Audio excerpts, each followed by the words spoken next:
Alright guys, hope you're doing well. This is Rowlands here and I'm a nutritional balancing practitioner.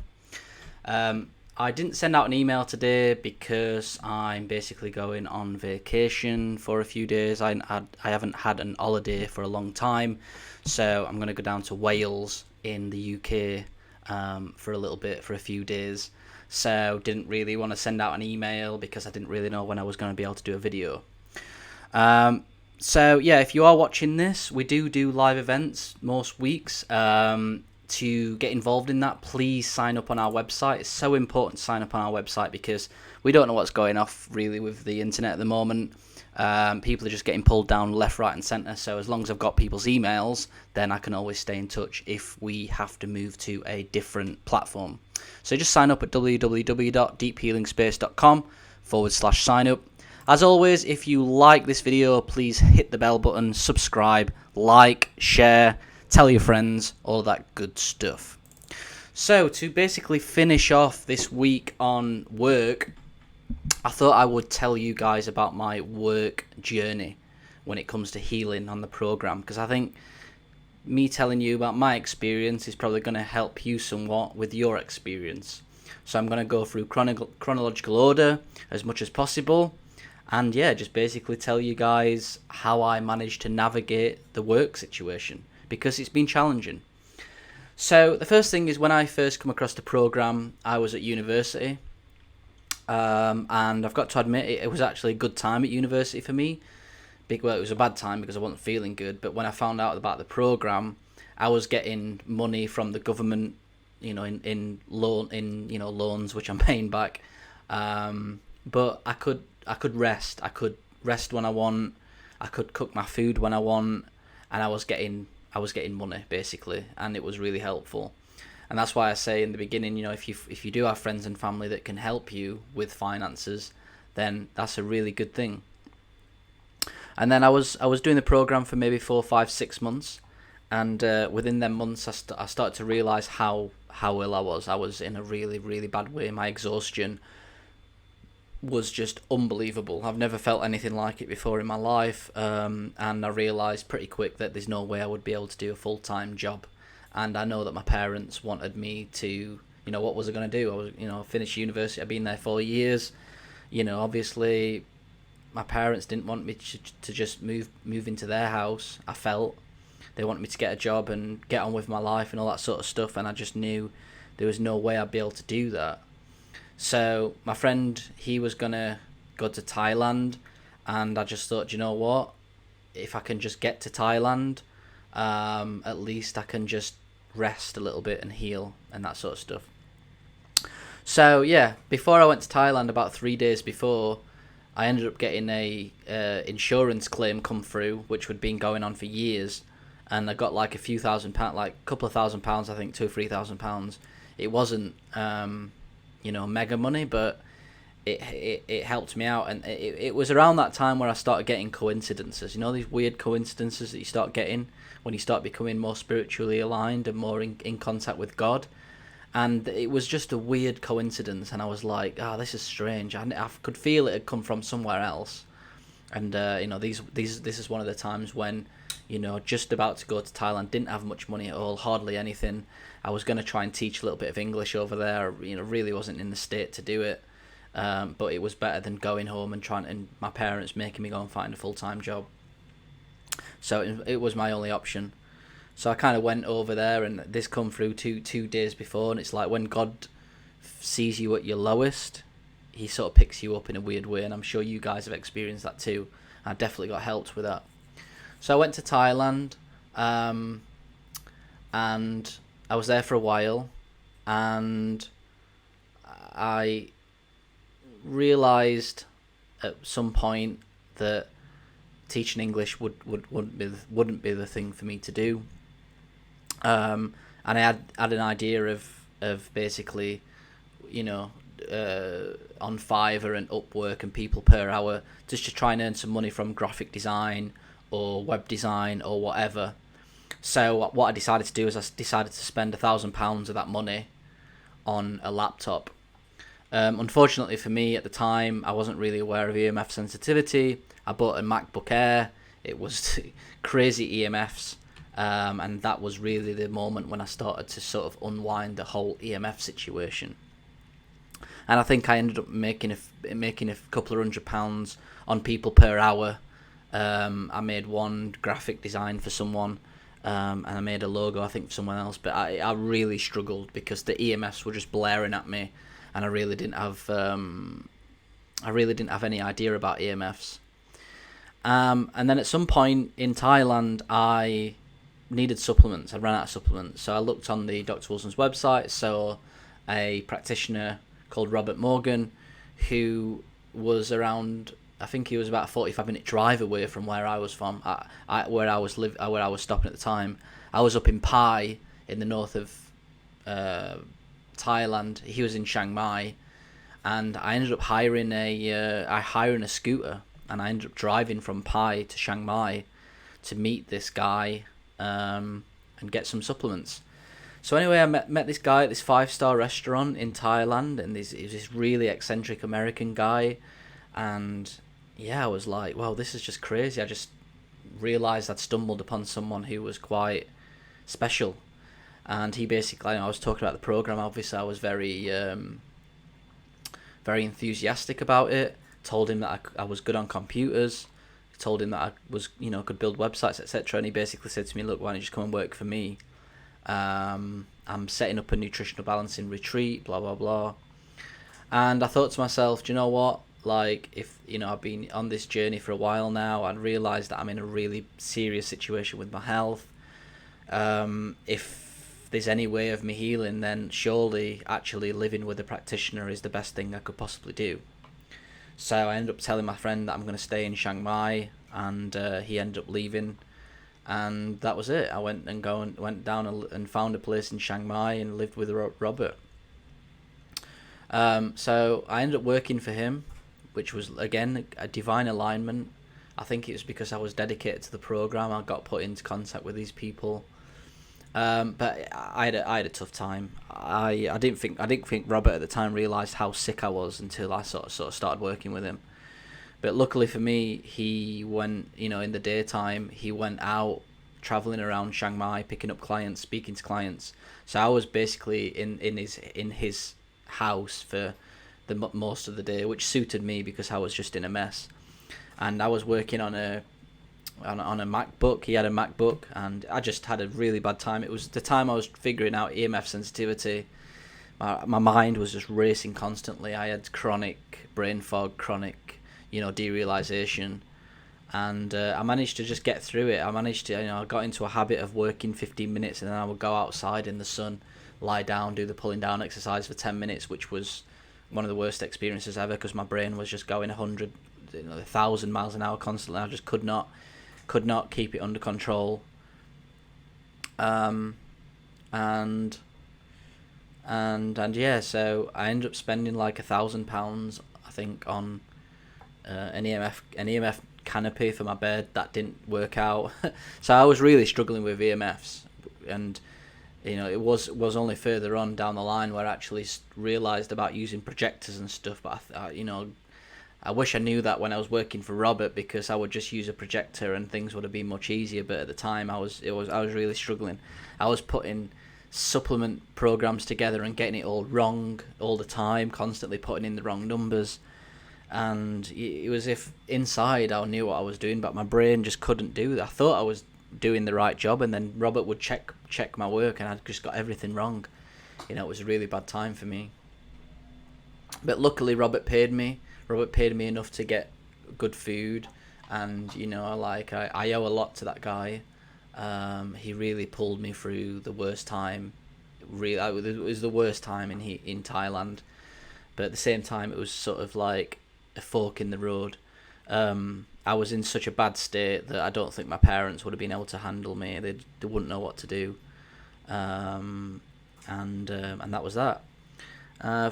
Lived in Thailand for quite a while. Always struggled, and started to learn about EMF sensitivity, and I was doing the saunas every day. I managed to get myself up to doing the pulling down exercise every day for an hour. And started to cut things out my diet. I was really sugar sensitive, so I had to cut things out, and I was just getting the program tighter and tighter and tighter and tighter and tighter because I realised I'm so freaking ill. I can't get through it. I can't, I was moving forwards, but I was just so ill. It's like, I was doing the program perfectly, a few months in, and my diet was perfect, and I ended up going through a huge copper dump. At the time, I just had really no idea what a copper dump was. Robert really didn't, to be fair. He hadn't gone through many healing reactions. He was already a bit of a health guru, so I don't think he really experienced anything like what I experienced. And I was doing all the wrong things when it come to dealing with the copper dump. And yeah, that just sent me crazy. That was like, I thought I was going to die. I even got to a point where I was actually resenting Dr. Wilson because I thought he'd killed me. I thought it was some sort of like the devil that goes around, hurting people. It was that bad. Then I got my test back, and then my copper was really high, and that helped me feel much better because I realised what it was. But I was so freaked out by them, I basically just wanted to go home to England. I wanted to just be with my mum, So I went back to England, and yeah, I think once I returned to England, that copper dump had come down. So luckily I began to sleep again because I just didn't get any sleep. And it was just, it was a bit of a crazy time, but that was a fork in the road, I think, because I'd released a big copper. I'd released a lot of copper, and although I was still feeling horrendous, I don't know, I was just thankful that I was sleeping and thankful that I was alive because it was the most horrendous experience I've ever been through.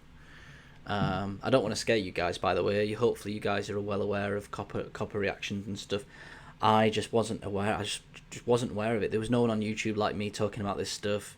As I said, Robert really wasn't too aware, and because he'd never really gone through a copper dump himself. So yeah, it was hard times. I got back to England and again realised that I couldn't work. I couldn't work full time, just impossible. So I just had to try and, I had my laptop. I had to try and do website work, and I managed to get some jobs in, and it ticked me over, and it stopped my parents from questioning too much what I was doing because at least I was earning some money, but I was still struggling. I couldn't work long hours. I wanted to work long hours. I like working. I like producing stuff. I like, building websites and all that sort of thing. But I just couldn't do it. I just scraped myself through it. And it was around that time when I started to learn about the project. I figured out how to use a projector. I used a projector, and that really helped a lot. And then, I should probably mention actually, right in the beginning, when I first found the program, I did actually work a little bit at a garden centre, so physical labour. That was horrendous because I was so extremely fatigued at that point. Emotionally, it was quite good because I was around people, I was around plants, I was in a nice environment. So emotionally, it was actually quite a good job. But in terms of physically, horrendous. But yeah, so moving forwards, I'm in England and I'm on a computer. The computers tax you as well, just as much as physical sometimes, in my opinion.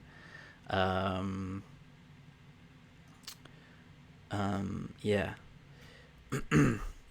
Because the thing is with the computer, if you respond to it, it responds back instantly. So if you go really quick, a computer can go really quick, if that makes sense. So I had to learn to just do things slowly. But I was really frustrated because I wanted to work, I ended up trying to set up an EMF business with another guy on the program, and I just couldn't do it. I was struggled. I couldn't sell anything because I just too fatigued. And then, yes, slowly started to get better, slowly started to heal a little bit, slowly started to improve, and my website business was not doing too bad. And then I met a girl, on a cruise ship, and we ended up being together for a couple of years. Lived in London, and that was challenging. There's probably another video about relationships, but that was challenging because I didn't really know about relationships too much, and that was quite taxing. But I did actually start to have the energy for a relationship, which was nice. But I didn't realise, the ejaculation stuff. It was just horrendous. But I was doing my computer stuff, and that kept me going. I think at that point, what I was doing, I was charging 5 people. I think it was I was charging 5 people £500 per month to just basically do whatever they need to do on their business, email marketing, SEO, social media stuff, website stuff, whatever they need, and that was quite good, because one of the problems I had with being a web designer is I'd finish a job and then I was looking for another job, and it's this anxious feeling, of trying to always find work. So I managed to get these monthly recurring revenues coming in, which was good. And then I moved back to England. I moved back to Sheffield, and I was emotionally not doing great because I was stuck in the house all the time. So I ended up getting a job doing websites for a guy just down the road, who, really nice guy, helped me out a lot. But I was working 2 days in an office because I was trying to now get back into society a little bit, because emotionally being stuck in the house all day, not being around people, not speaking to people, is challenging. Like I say, with the garden centre, emotionally that was good. Physically it was not. I had to get, So I tried to find a happy medium. I worked with him a couple of days a week. That was okay. I started to get out of my own mind a little bit. I started to just get myself out into the world, which was good. But I said to him, I was up front, I said, look, I've got I'm allergic to radio frequencies, and he obviously was like, I've never heard of that before, but he was really helpful. He allowed me to stop in a certain room with a projector in there, and I just did my work from there, and it was okay. But at this point, I was like, something was eating away at me. I'm like, this is not my purpose, my mission, all that sort of stuff, and I just couldn't do it. I was struggling. I was just like, surely that, because at this point I weren't really thinking about becoming a practitioner. I just wanted my life back. But I was like, is this what life's all about? I'm going to have to work in this stupid office for the rest of my life. Like, it's one thing having my health back a little bit, but it's another thing just being miserable in something that I just don't enjoy doing. So there's a lot of confusion and conflict going off back then, because I was thinking, what's going off? What's all this about? And then a couple of years went on, and I didn't really like that job too much, so I basically just said to him, look, I'm just going to work from home, and he still paid me a wage, and I was working from home, so that was pretty good. But something was eating away at me. I needed to find some mission, find a purpose. So this is when I became a practitioner. I did my practitioner's license, and started the YouTube channel, and started getting a few jobs, a few client jobs. I thought being a practitioner was going to be the answer. I was going to be happy in what I do and all that sort of stuff. Turns out that I hated it. I hated being a practitioner in the beginning, and it's what I think that it's the same reason. One of the reasons actually why I came home from England. Well, it's not the only reason, but I was really struggling doing what I did with Robert, because there was no creativity involved. It was just quite boring. Although I was helping people with their health, it wasn't that stimulating. And this is one of the problems I had in the beginning when I was a practitioner, is I was just like, basically, I'd not done the YouTube channel at this point because I'd only just started, but I was basically just staring at my emails all day, and then writing the same messages all the time, and it was just boring. I just hated it. I thought this was the answer. So again, that was another kick in the backside of, I'm not feeling good about this, blah blah blah. And then that's when I started to do the videos on YouTube, and that's when things started to turn around a bit, because I was being creative. I was being creative. I'm a creative person. I've always been creative. It's part of my nature. So I needed some creativity, and that's one of the problems I had in Thailand. It wasn't a creative job. I was just putting programs together, doing supplement things. It just wasn't creative. Because at this time, if you watch my other videos, one of my other videos called the Maslow's Hierarchy of Needs. As I was healing my needs, I needed more things. I had more needs. In the beginning, I didn't really care about work because I was so sick. I just needed money, whatever. But as I started to heal, as I started to become more aware, more sociable, more needs came into my life. So that's when I become more creative. You know what I mean? Making the videos, I really enjoyed that, and then making my business more smooth, more user friendly. Instead of typing the same rubbish to not rubbish, typing the same email to someone, I would give them a video that I'd made, and that made life much easier for me. So then that basically it just became a progression of that. My health was getting better and better and better at this point, obviously. One of the things I always said to myself is I didn't want to be a practitioner until I'd started feeling, or till I was confident that I could give people quality advice and stuff. And then it just kept going on from that. So now I got interested in making good quality videos, and I'm making projects now to do with nutritional balancing and development that excites me even more, because I'm creating stuff and building things, and all of my skills are sort of merged into one. And I think that's something that's important when it comes to work, especially when you start trying to find your purpose, your mission, putting all your skills into one. A good thing I heard a few years ago is think about a few people that inspire you. So I thought of Dr. Wilson. I thought of a guy called Lewis Howes at the time on the internet that makes online courses and stuff. I think another guy who inspired me was Daniel Vitalis and Arthur Haynes, who was into sort of rewilding and that sort of stuff. John Gray was an inspiration to me, the guy that wrote Men Are From Mars, Women Are From Venus, because he's so charismatic.